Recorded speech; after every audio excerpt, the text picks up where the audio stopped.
Kisah ini diambil dari majalah misteri, menceritakan tentang kisah seorang sinden yang identitasnya sengaja disamarkan dengan nama Nyai Kedasi. Mari kita simak kisahnya.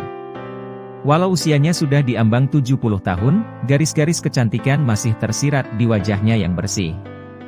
Rambutnya telah memutih, namun pendengarannya masih sangat baik. Kulitnya yang penuh kerut juga masih terawat dengan baik.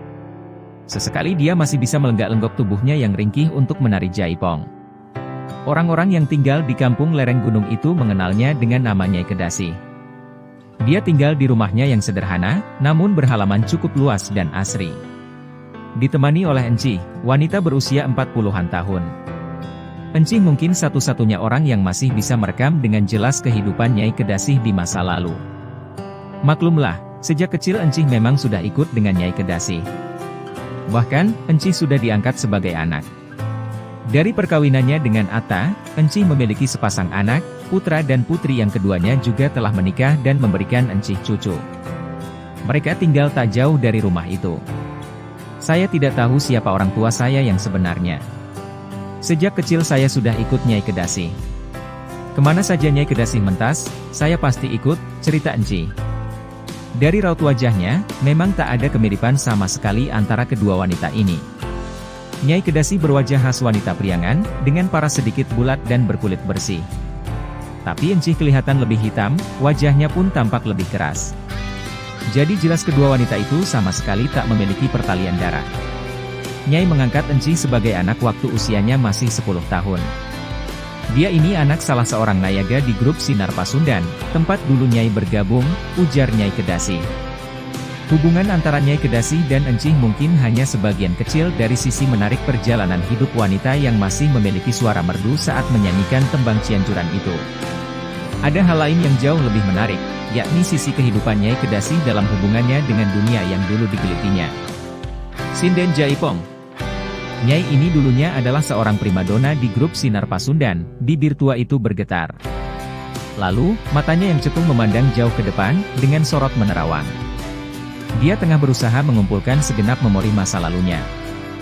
Nyai Kedasi menuturkan kisah hidupnya, seperti yang terekam berikut ini.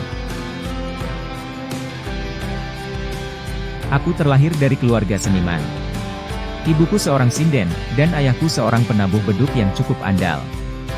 Jadi, kloplah darah seni bumi Parahyangan mengalir dalam tubuhku. Wajar saja jika kemudian aku menjadi pandai menari dan menyanyi. Banyak orang yang terpesona melihat tarianku, dan banyak pula yang mengagumi merdunya suaraku. Namun, bukan hanya kedua modal itu yang membuatku kemudian menjadi primadona. Sebagai seorang sinden, kepandaian menari dan kemerduan suara memang modal mutlak, tapi jauh lebih penting adalah penampilan fisik. Aku merasa sangat beruntung, sebab ketiga modal itu sama-sama ada pada diriku. Bahkan, kecantikanku yang nyaris sempurna, sungguh merupakan karunia Tuhan yang sangat besar bagi diriku.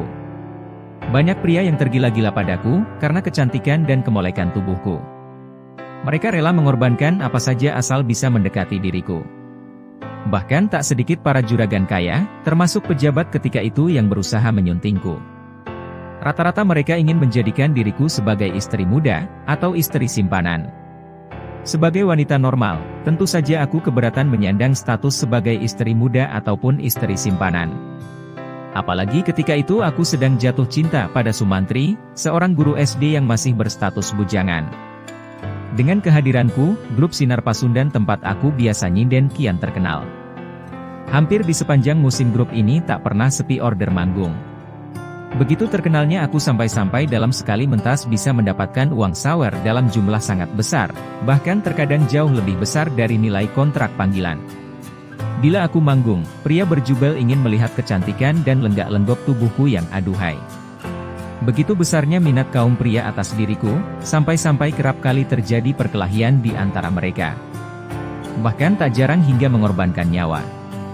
Ketenaran dan potensiku akhirnya dimanfaatkan oleh kedua orang tuaku, terutama ibuku yang tergolong kemaruk harta.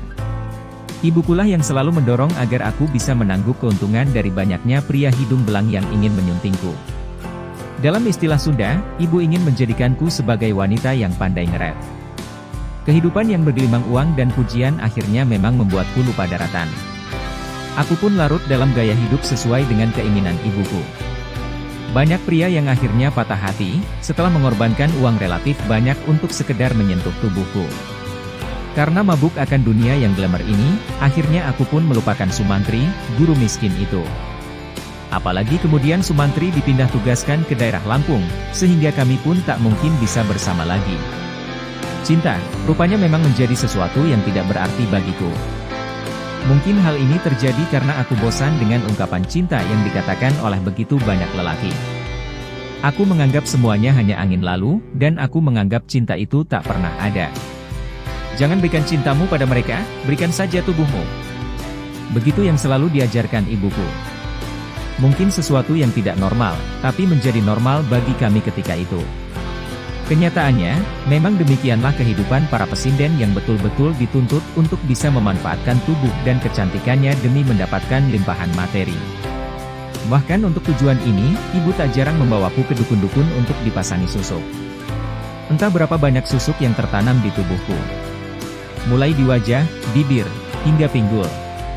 Semua dilakukan agar aku senantiasa tampil menarik dan penuh daya pukau.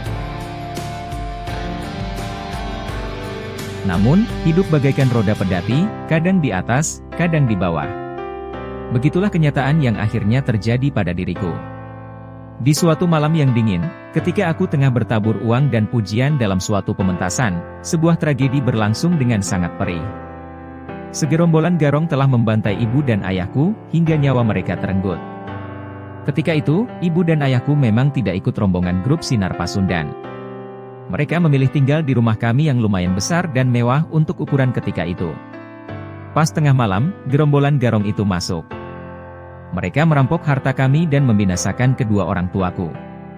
Untunglah waktu itu sebagian uang dari hasil mentas dan ngeret lelaki hidung belang sudah kubelikan sawah dan kebun, sehingga aku tidak benar-benar jatuh miskin. Sementara perhiasan bernilai jutaan rupiah, uang dan barang-barang berharga lainnya habis dijarah para garong. Kepergian kedua orang tuaku dan ludesnya harta bendaku membuatku sangat terpukul. Kehidupanku pun mulai terasa limbung.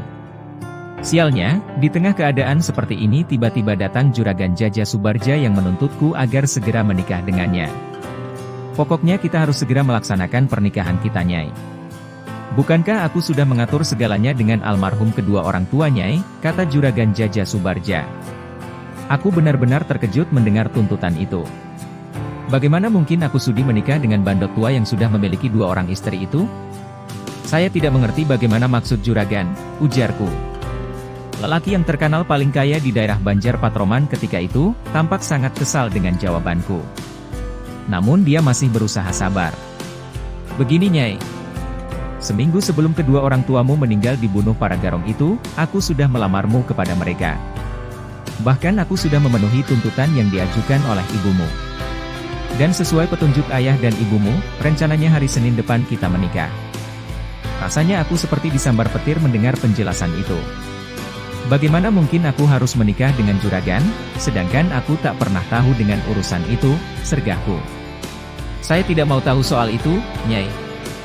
Yang penting lamaran saya sudah diterima, dan kita harus segera menikah. Titik, suara Juragan Jaja Subarja meninggi. Namun, aku pun tak kalah sengit membalasnya. Urusan lamar-melamar itu adalah urusan ayah dan ibuku. Mereka tak pernah membicarakannya denganku. Jadi bagaimana mungkin aku bisa menikah dengan juragan? Jaja Subarja menatapku dengan tajam. Jangan main-main denganku, Nyai. Aku tidak suka dicurangi, ancamnya. Siapa yang mencurangi juragan? Aku? Aku tidak pernah serendah itu juragan, balasku. Sebagai wanita yang sering menghadapi banyak potongan lelaki, aku memang tidak bisa digertak. Apalagi merasa takut.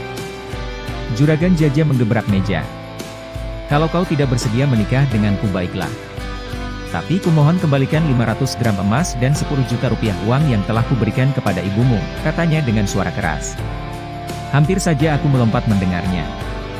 Bukan karena takut pada suara Jaja Subarja yang keras seperti harimau mengaum itu, tapi aku terkejut pada jumlah barang yang dia sebutkan. 500 gram emas ditambah 10 juta rupiah uang kontan? Sungguh suatu jumlah yang besar saat itu. Bagaimana mungkin aku mengembalikannya? Lagi pula, aku tak pernah tahu menahu dengan harta kekayaan itu. Dengar juragan. Aku tak pernah tahu menahu dengan harta juragan itu. Aku tidak pernah melihat apalagi menerimanya walau sepeser pun. Jadi keputusan saya tetap, saya tidak mungkin mau menikah dengan juragan. Titik.